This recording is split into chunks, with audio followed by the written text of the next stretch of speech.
Hello, Crystal Palace. Welcome to the Up and Onward Library Hub's Library Live Lunch. This is intended as a way of keeping the community connected, sharing positive stories, useful information, and keeping us all connected with Crystal Palace. So my guest today is Chas, who is one half of Chas and Momo's Bakery. Chas, it's great to have you. Thank you for joining us. Tell us a bit about Chas and Momo's Bakery. How did it come about? Well, we started off with Momo not being able to go to work because we were about to have a baby, and then we just basically started supplying one pub with some brioche buns. That'll give her something to do while I was still chefing, and then it just went from there. So one pub, two pubs, four pubs, and it got to a point when it was too much for Momo to do on her own and look after our son. So I kind of retired from being a chef, and then that's it. Chas and Momo started that way. So we took a massive gamble to stop an income, and then just went into self-employed, and now we're Chas and Momo Bakery. Awesome. 7 years on. Brilliant. Tell us a little bit about your background. You say you were a professional chef before. Yeah, that's right. Yeah, I was a chef. I was a chef during when I was at university, and it was I just started working in places like the Royal Opera House was where I was stationed in the beginning. Wow. And then I was there for about 6 years, and then started becoming more independent. So I worked for different restaurants and just learned my way around.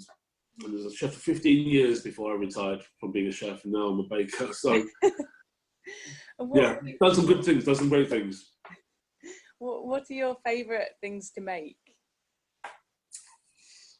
Favourite things to make?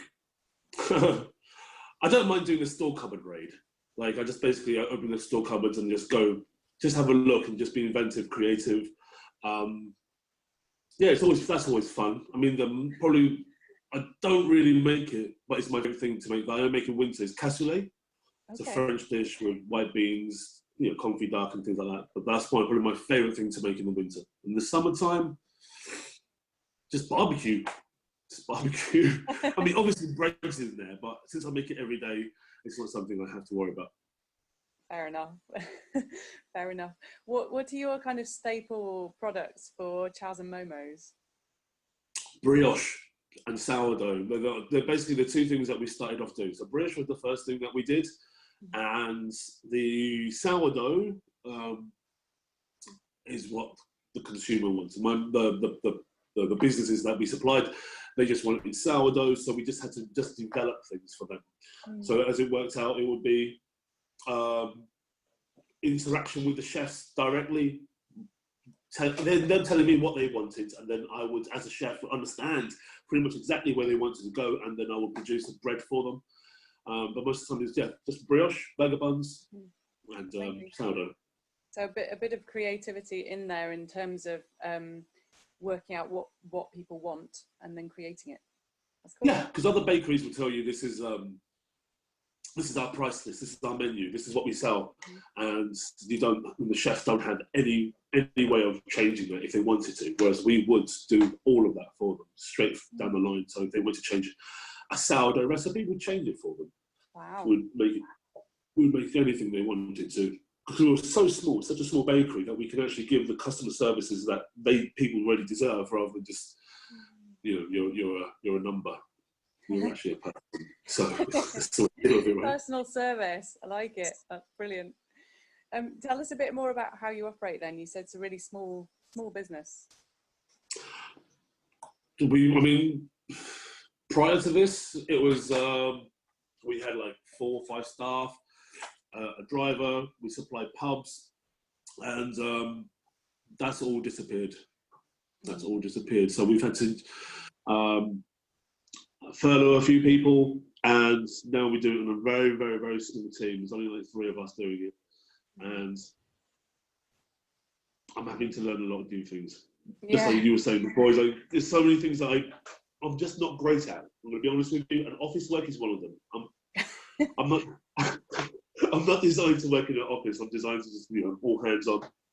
It's one of the issues of being self-employed, isn't it, though, basically, that you have the main thing that you actually want to do, and then you have, I think we were talking about this the other day, all the different hats you kind of have to wear at different times, because you have to do your own office work, you have to do your own accounts, you have to do your own publicity, social media, or whatever it is, however you advertise, you have to and you've got to be positive at the same time. Then you've got to be negative as well, so you can see both sides of the story, and then you have to think outside of the box, and then so the hats, very, very every day you wear like at least 7 hats, right? So yeah, absolutely. I did see a lovely picture once, a sort of cartoon of a guy who was just being submerged by the pile of teetering hats, and I thought, yes, freelance lifestyle, that's definitely freelance, yeah, right. Good. So going back on topic, what is the sort of ethos behind Chas Momo? You've very purposely kept it small, I think. Yeah, kept it small. I don't really need to expand like that. That's not the purpose. It's like, keep it really close knit with your customers. We don't even have a website. It's like the big thing is, like, you should always try to do social media, advertise, promote your business. We didn't do that. We just went word of mouth, and it just expanded in the correct direction that we needed to go in.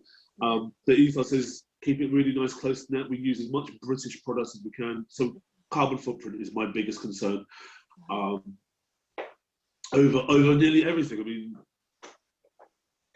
yeah, that's the biggest thing. Is like, I'd rather reduce my carbon footprint on my products. So British flowers. Cool. Everything is handmade, right, as well? Yeah. We have a few machines, like a mixing machine. We have an oven, so those kind of things we have. But everything else is hand cut, hand rolled, hand finished. Very slow, very long process. I mean, I could buy a machine and make all my bread look the same. But that's not the point. The point is that I'm teaching a craft. I'm training people a craft that they can take with them for the rest of their lives. I mean, you can see in this kind of day and age, I don't really need a lawyer. I don't really need many ancillary things, but most people still need a baker. Yeah. To be fair, so it's a craft rather than a job. So that's what I'm trying to do, is just prove a point that, not prove a point. This is not part of my business. Just that we are needed as a people that can do a specific craft from scratch as well. So we don't press buttons and out pops bread kind of thing. So it's all a clear thinking. So humidity plays a massive part in our bread as well. How does that work? So if it rains, we have to change our recipe. Wow. Okay.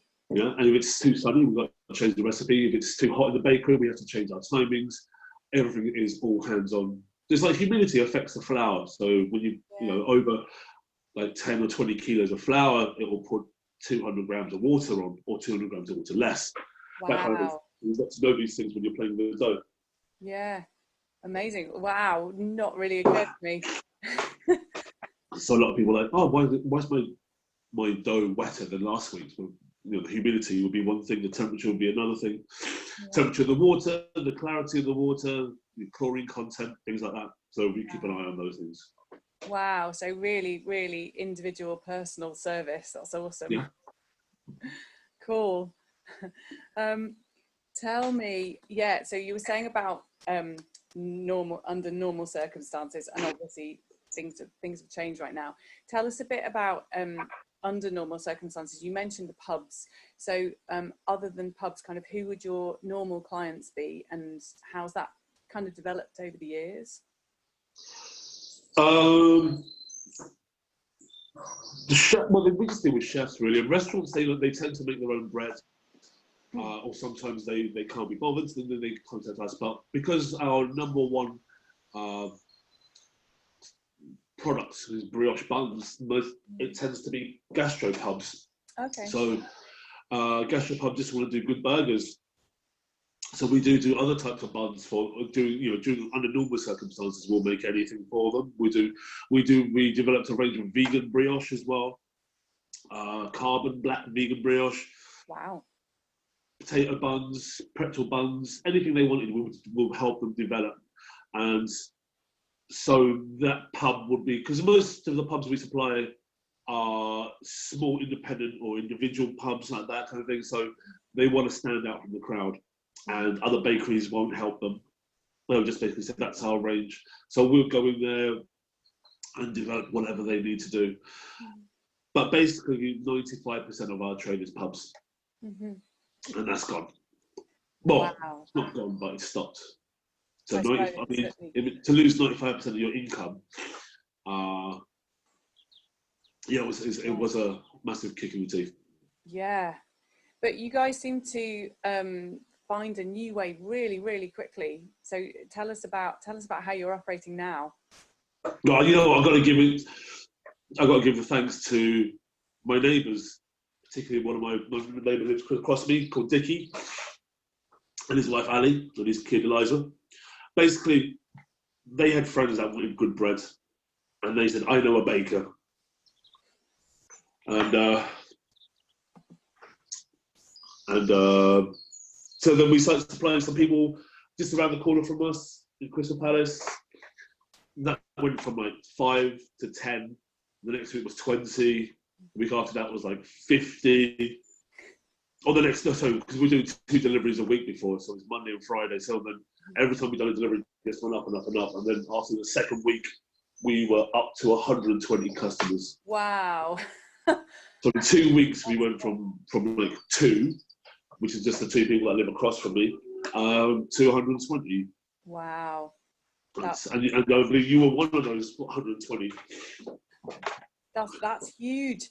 And how are you doing? How are you organising the deliveries? Now, I couldn't find people's houses because it's like flat A, flat 67, or 195, and I just couldn't find it. It's just very hard to find. So I spent 2 days doing deliveries once, like 24 hours of driving, and that broke me. Yeah. To put it plainly, it broke me. So we now do collection points instead.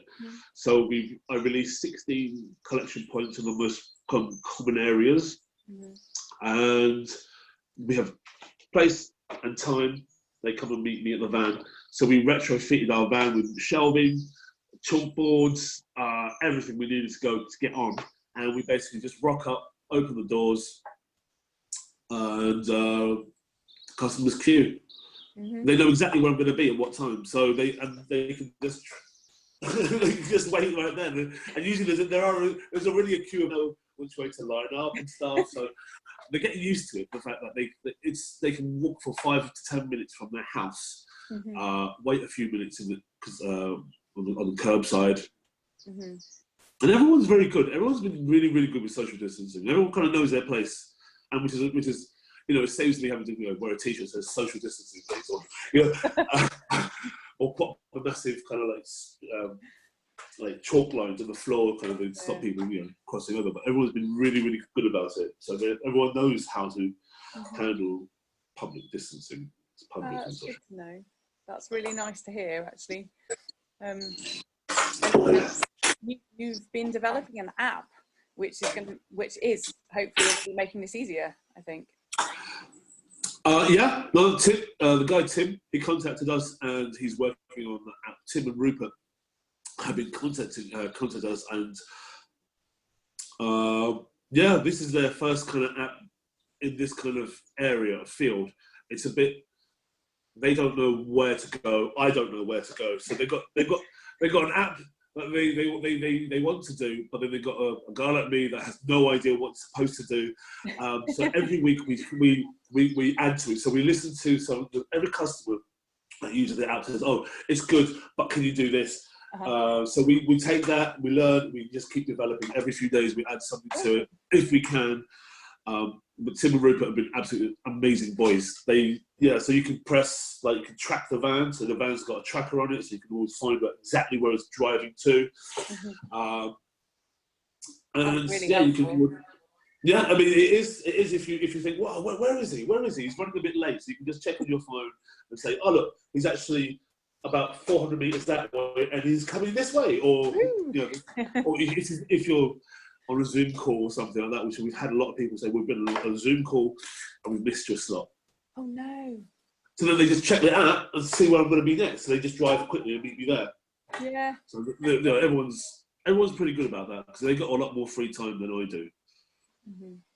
Yeah. And then what's the best way for people to get in touch then, if they want to order? That's a good question. Well, like I said, we never had a website, so we still don't have a website. So you can't just search Chas Momo. Instagram is a good way, isn't it? I think Facebook, Twitter, Instagram. Can I just make a little note that we're bakers and we don't spend all day on the telephone checking Instagram messages. So if you do Instagram me, I'm not going to check it for at least about 10 hours. So if you're going to contact us, find my mobile telephone number and call me or text me. That's the best way, because I don't Instagram, I don't Twitter, I don't Facebook. I know that's really bad for a business sense. Yeah, it is. But Momo does all of that. So, but she doesn't check it all the time, because we have a child to look after as well and a business to run. So just find my telephone number is the best way. And Facebook will have it, I think, somewhere on it. I think to be honest, we would probably rather that you were baking rather than on Instagram. The choice. I mean, as in, we'd all like our bread. So definitely baking is the right place to be. Yeah. I mean, we bake nearly every day anyway. So, but we supply a lot of places, like restaurants that have shut, but they've decided to become a grocery store hub, but they can't get good bread. So that's where we come in. So they find us. So we've actually increased our wholesale side from the very 5% that was left. Yeah, amazing. Yeah, but like I said, we go as far as Putney. One of the chefs, actually, his name's Josh. He's a chef for a pub, and he obviously doesn't have any work. So I called him up to see how he was doing, and he posted on his kind of web thing or whatever that I got a baker. Anyone want some awesome bread? And he's just been inundated with messages. So now he's a hub for me, like a franchise, if you like, in Putney. That's amazing. So even though I don't deliver to Putney, I deliver like a whole heap of bread to him that he's ordered, and then people come to him, or he will deliver to isolated people as well. So there are ways of getting bread out to people. I mean, and when I don't charge the earth for my bread. I mean, if I wanted to, I could, but I'm not profiteering out of this. The bread that we sell is probably like 20p more. I put 20 pence on a loaf of bread more than I would at wholesale. So in a business way, minimal. It's really, really, really minimal, but that kind of covers my petrol. That's about it, really. It just covers my petrol. So, but I have to say, I had one of your bread bags recently, and I just thought it was amazing value. I think it was £10 for, was it 3 types of bread, but because I had the gets, there were 2, and they were really decent sized loaves. And then also I think I had hot cross buns, and I also got some flour and maybe some eggs on top of that as well. And it all froze beautifully as well, what I couldn't eat immediately, and it kept me going for a couple of weeks at least, I think. That's how it's supposed to work. That's how it works. So we do have eggs and self-raising flour on the van, and sugar. So these are small commodity things that people can get in the shops, but not always guarantee that they will get. Yeah. So instead of queuing for an hour, thereabouts or less, you can just come to the van on a Friday morning, you just pick up like 12 eggs, 24 eggs or something like that. We get quite a lot of eggs. So we always have eggs and flour. Especially, I think, I get the impression that people are doing a lot more baking at the moment, and maybe especially families who are needing to entertain, the kids sort of all day, every day. And you, I think, had just started a special thing for kids. I think, was that Yeah. right? Yeah, I did. So we done an all-in-one DIY kit for kids. So we weigh out the flour, sugar, vanilla sugar, margarine, and we keep them all separate. We put the powders in one bag, a little block of margarine, and you get an egg. You get parchment paper. So it's a whole kit right there. And we got some. I gave some away, and some people actually sent me some photos and just told me how it worked. The kids just did it themselves. It was because you don't have to weigh anything; it's all there. They just poured it into a bowl, block of margarine, done the rub method like that, and then cracked an egg in it, mixed it around, and it just went together. Put the chocolate in, and then they baked. Another thing the parents got to do, obviously, bake it and take it out of the oven. Yeah. But that keeps the kids busy for at least half an hour. Yeah. At least. And then they're quiet for another hour while they're munching their cookies. So, so you get all of that already prepped for you. And that sounds I just wanted to help some parents out because I'm a parent. I want my quality time too. So half an hour the kids stay in the kitchen and do the thing. Perfect for me. Yeah. That sounds brilliant. And you've just started selling that. Was it this last week, I think? Yeah, that's right. Just on Friday we started doing it. So I'll see how that goes in the next couple of weeks. That should be pretty good as we start to, I don't know, repackage it, maybe remodel it. I don't know. We're always thinking of stuff to do. Always thinking of stuff. You guys really have been very inspirational, I've found, in terms of how quickly you've adapted and how flexible you are and able to go with the flow. Which it comes at a cost, though. It comes at a cost. I mean, a lot of people. I was saying that I'd rather just take a flight to Bali right now and get quarantined on the island for 2 weeks. That's 2 weeks holiday. All I've got to do is just get there, and then they can quarantine me on the beach. I'll be absolutely fine with that. I promise I won't leave the beach for 2 weeks. And then come back home. Yeah. And then get quarantined again here. But that's 4 weeks I could do with a little rest. Yeah, I feel you. but in the meantime, we are all very grateful that you are continuing to make bread and things. And I think, am I right in thinking that you've just started making croissants again? You said. Yeah. Yeah. Because that is really adding extra time-consuming things, isn't it? Croissants take a really long time to make. They do. The problem is that you have to give the customer what they want. That's the only way to survive. You can tell people what they want, but they will ultimately just go for what they want. And that's always the way. So listen to your customers, give them what they want.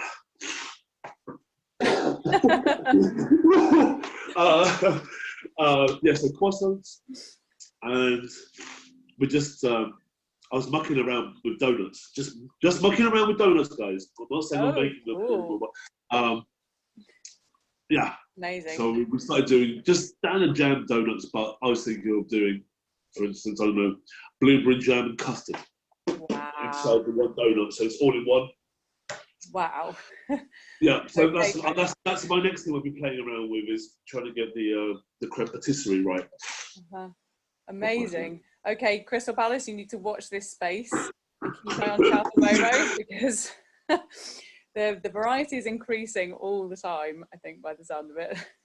Yeah, it's got to have a happy, sunny disposition about life. And at the moment, it's really hard. And just people staying at home is hard enough, but they're to come out and meet people in the street is dangerous enough. But coming out to the van, social distancing, they've been really good about that. Really, really good. So I've been really happy with people. Really good to know.